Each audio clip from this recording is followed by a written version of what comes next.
Hello and welcome back. Today I'm going to do a little review of one of my very rare auction purchases. It's something that I bought from auction probably going up for a year ago now. I've had this one for a little while and I bought it because it was cheap and I find the black bottle range interesting, although not necessarily the standard stuff.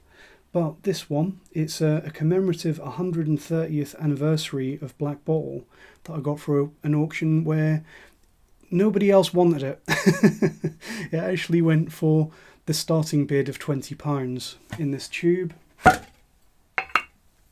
this is the old style Black Bottle from before, I think before they were Distel. It just says Gordon Graham on the back and probably all over it. And a lot of you who have been drinking whiskey for a while will recognise the kind of dumpy, still shaped, darkish green bottle. Even though it's black bottle, it's in a green bottle for some reason. But yeah, this is from before Distel took them over and kind of reformulated it. And absolutely nobody else was interested in this, so I ended up getting it for the starting price of £20, including this rather lovely water jug, which didn't influence my decision to bid on it at all. It did. So with this one being the 130th anniversary edition, you probably can't see that because it's just full of glare. 130th anniversary edition of Black Bottle means that this is one of the rare times when we can 100% accurately date at least the bottling of this. There we go, got that in focus there. So 130th anniversary means that this would have been bottled, give or take a few months I guess, in 2009.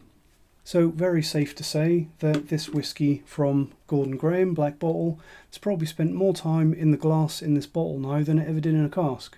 Another reason why I decided to lay down £20 on this one is because I've had so many people tell me, and they tend to be casual drinkers, not sort of hardcore whiskey enthusiasts like yourself and myself, tell me that they used to drink Black Bottle years ago and how good it used to be and how peaty and smoky and intense it was. And I can see that, I can believe it, the story, because I've had lots of old blends from 10, 20, 30, 40 years ago. And when you look at old whiskey, a lot of companies back then, they had a lot of aged stock, almost, well, exactly a surplus of stock to choose from for their vattings. And they were putting out phenomenal stuff and selling it for peanuts. But this is actually the first time I've got to try one of these old bottles of Black Bottle. I think up until now the oldest Black Bottle that I've ever had would have been when Distel first did that rebranding, which I think was around 2012, 2013, when they changed from this style bottle to Distel ownership and this opaque black flat bottle, which I've probably got up here somewhere. There's a couple of the special ones up there. So it's going to be interesting to see if this stands up to all of the praise that all of those people have given this. So a little bit of info on the presentation. Obviously it's bottled at a flat 40%. It's a screw top. It doesn't mention anywhere on this chill filtration or colouring, but I would guess that it is chill filtered. It looks pretty clear to me, and I'd also guess that it's lightly coloured. So let's get some in the glass. It is nice. The one thing that I do like about whiskey auctions is that you do get these little time capsule bottles. This stuff bottled, okay, not that long ago, but 2009. It's about 14 years ago, a decade and a half. This stuff has been sat on someone's shelf somewhere. You haven't been able to buy it for nearly 15 years, and now we've got a bottle of it. And we can taste it, compare it to the modern stuff, see what it's like. So that in itself, it's kind of exciting. Black Bottle from 2009 on the nose. I definitely think that there's more of a maritime character to this whiskey compared to the modern Black Bottle. On the nose I'm getting a briny light smokiness. Very much an Old Pulteney style, salty, briny, maritime note. Bracing sea air, that kind of feeling. Also getting some well-aged maltiness on the nose and some really nice creamy grain. You can tell that this is a blend, but you can tell that it's a slightly premium, slightly better blend. quite sugary, a little bit of a hint of sort of burnt sugar molasses on the nose. Some really nice faint fruity old malt notes, a little bit of oranginess and a little bit of lime. Let's see how it tastes.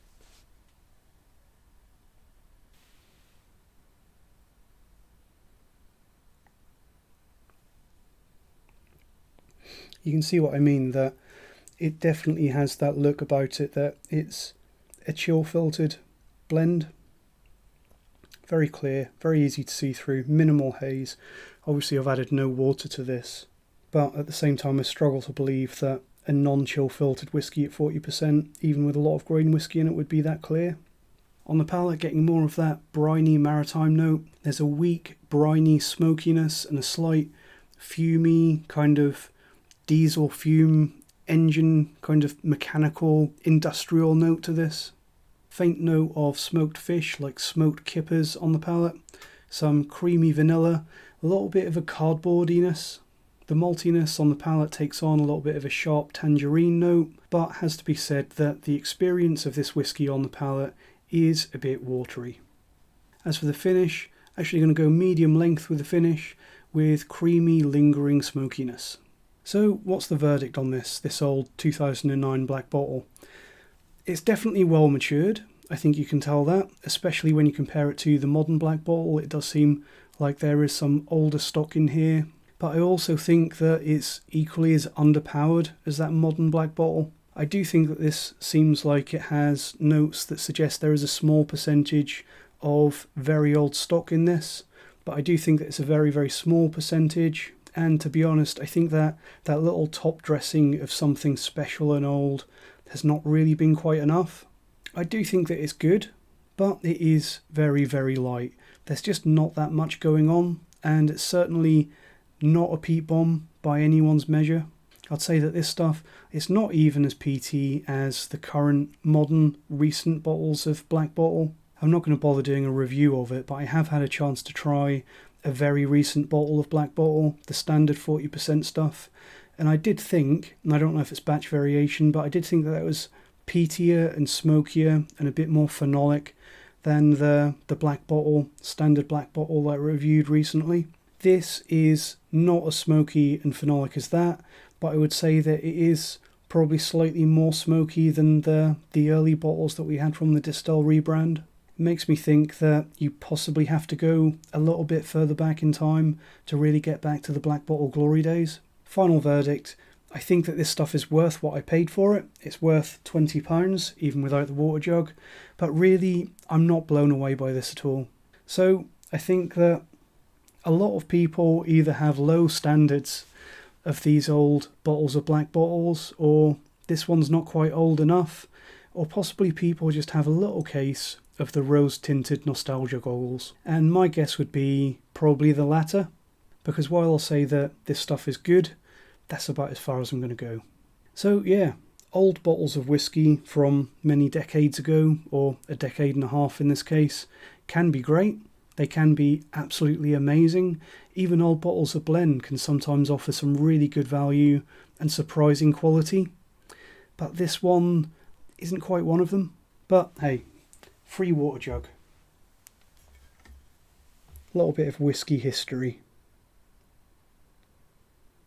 And that's kind of worth £20 on its own. Maybe.